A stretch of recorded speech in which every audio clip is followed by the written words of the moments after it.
No one has ever gotten into a fistfight over which of the big pizza chains is the best. Defending the honor of Pizza Hut just isn't worth a fist to the eye. But everyone has that one hometown pizza chain you'd go to the mat for. But which one is truly the best? Well, today we're taking you through the top regional pizza chains in every region. But before we get started, be sure to subscribe to the Weird History Food channel and leave a comment letting us know what other hometown heroes you want to hear about next. Okay, come get a pizza this.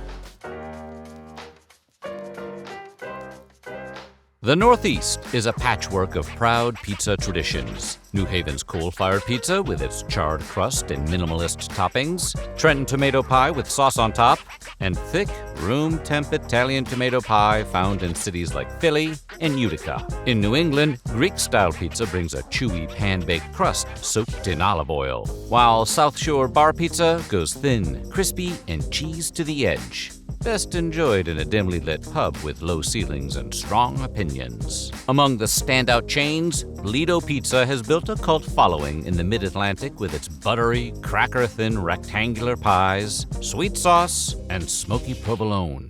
Lido isn't afraid to get weird either. Think enchilada sauce, Korean chicken, and other wild-card toppings that walk the line between bold and slightly unhinged. But love it or squint at it, it's not a style you'll forget. In Massachusetts, Papa Gino's is New England's go-to for classic no-frills pies. Born as Piso Pizza in East Boston, it grew into a regional institution known for its thin crusts, reliable slices, and Red Sox partnerships. It's the kind of place that tastes like Little League trophies and snow days, or yelling at Tom Brady on a Sunday. Regina Pizzeria, Boston's oldest pie shop, has been slinging slices since 1926 with house-made dough, fresh sausage, and a heavy hand of whole milk mozzarella. It's been crowned the official pizza of the Red Sox, and even scored a controversial Best Pizza in America nod from TripAdvisor. The melanzana and white pies speak for themselves. And finally, there's Frank Pepe's,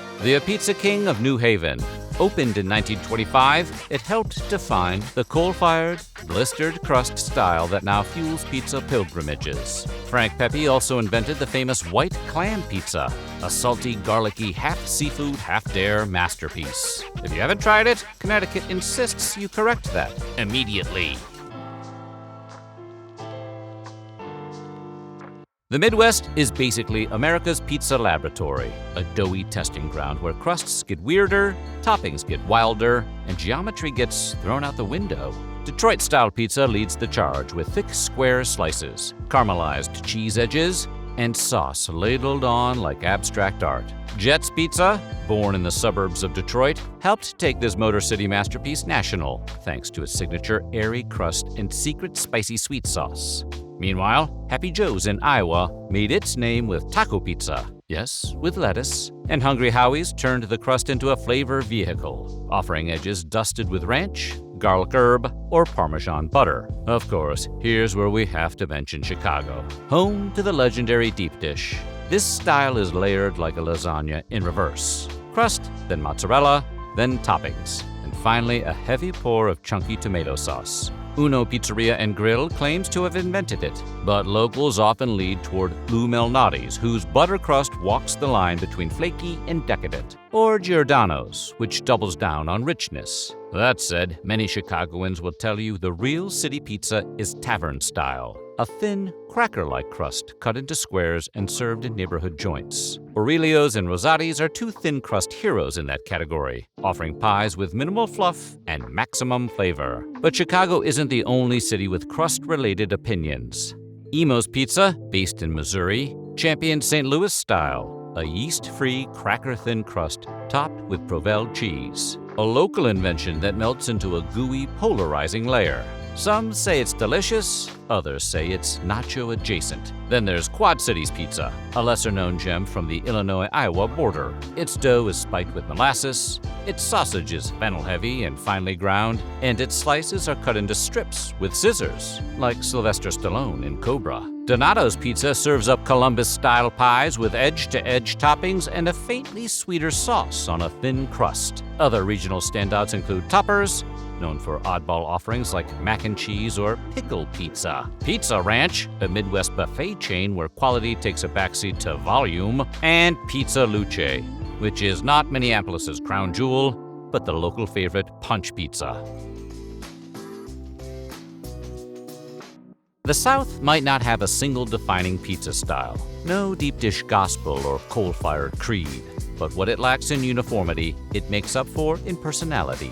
With its trippy decor, wheat-forward crust, and specialty pies like the Cosmic Karma and Funky Q chicken, Mellow Mushroom is a Southern staple that feels less like a pizza place and more like a tourist attraction. Add in stone-baked crusts, spicy red sauce, plant-based options, and a vibe that screams your coolest college friend, and you've got a chain that somehow feels national but forever tied to the Southeast. Then there's Mr. Gatti's Pizza. With over 230 locations past and present, including in Walmarts and gas stations, Gatti's offers thick crusts, spicy sauce, and basic toppings that toe the line between dependable and acceptable, but in that delicious way unique to pizza toppings.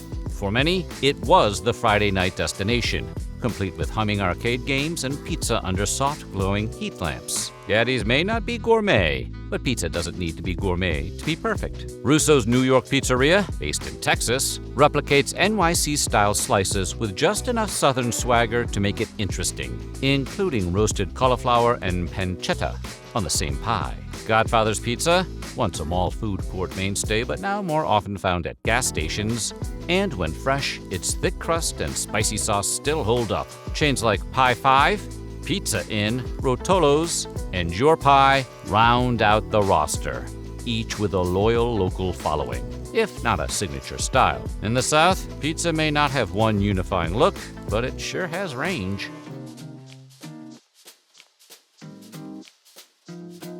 The Oregon and Washington staple Abby's Legendary Pizza claims the title of Northwest-style pizza, which means toppings go all the way to the edge. The crust is thin and cracker-like, and the pepperoni curls into greasy little bowls of joy. Abby's is known for taco pies, fajita pies, and heart-shaped pizzas every Valentine's Day. Sure, the price tags aren't exactly sweet, but with over 30 locations, Abby's is a local legend that refuses to tone it down. If you're craving something portable and no nonsense, Pizza Schmitza has your back. And your lunch break. Based in Oregon with a handful of locations, Schmitza dishes out New York-style slices by the pie or by the piece, with rotating slice of the day specials, and surprise discounted options in to-go containers. It's a slice shop energy with a Pacific Northwest twist. Reliable, slightly irreverent, and ready to fuel your afternoon before you wander into a co-op or an indie record store. Not fancy, not flashy, just decent, fast pizza that fits in your hand and your budget. Meanwhile, larger regional players are creeping north. Mountain Mike's, which started in California, has expanded deep into Oregon and Washington with its crowd-pleasing pepperoni cup-studded pies. Donato's, born in Columbus but now stretching coast to coast, brings its square-sliced, topping-loaded, sweet-sauced signature to PNW outposts. And then there's the Seattle and Portland indie scene. Pagliacci Pizza, Sizzle Pie, Big Mario's, Via Tribunali, Moto, Pietro's, Hot Lips, and Figaro's, each beloved in their local zip codes. From the artisanal to the gonzo, each helps cement the Pacific Northwest's rep as the home of flavorful oddballs.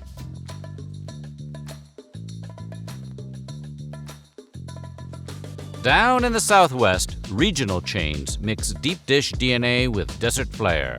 Oregano's Pizza Bistro in Arizona calls itself Chicago style, but casually tops its pies with carne asada, cojita, and pico de gallo. Like deep dish stumbled into a taco truck and never looked back. Ohio-born Donato's has staked out territory across Arizona, California, and Colorado, with its sweet-sauced, edge-to-edge topping philosophy that somehow manages to feel both indulgent and light. Dion's, repping New Mexico, and Peter Piper Pizza a longtime local favorite, round out the scene with strong regional followings. Even if their styles are less defined and more, you had to grow up with it. Moving westward, California practically invented the concept of non-traditional pizza. California Pizza Kitchen was ground zero for this culinary free-for-all, tossing barbecue chicken, Thai peanut sauce, and avocado onto crusts long before it was cool or acceptable. This California-style approach is light on tradition and heavy on fresh produce, global fusion, and mild culinary rebellion. Round Table Pizza leans the opposite way, stacking medieval-themed pies with enough toppings to survive a siege, or at least a Tuesday night. Mountain Mike's strikes the family-friendly balance with its arcade energy, crispy mini pepperoni cups, and soft yet chewy crusts that please kids and nostalgic grown-ups alike. And then there are the West's lovable weirdos. Pizza Factory keeps things small-town and soft-crusted, while Shakey's clings to its throwback West Coast roots like a jukebox in a strip mall. California is also home to build-your-own upstarts and quirky veterans like Pieology, Z-Pizza, Straw Hat, and Extreme Pizza, each with its own take on toppings, branding, and vibes. Colorado adds its own flair with Blackjack Pizza, and Southern California doubles down on spectacle with everything from John's Incredible Pizza Company to Big Mamas and Papas, which carries giant pizzas around in specialty delivery cars throughout Los Angeles. And who doesn't want a 54-inch Sicilian pizza delivered in a smart car? But how much do you tip? So what do you think? What's your favorite hometown pizza? Let us know in the comments below, and while you're at it, check out some of these other weird history food videos.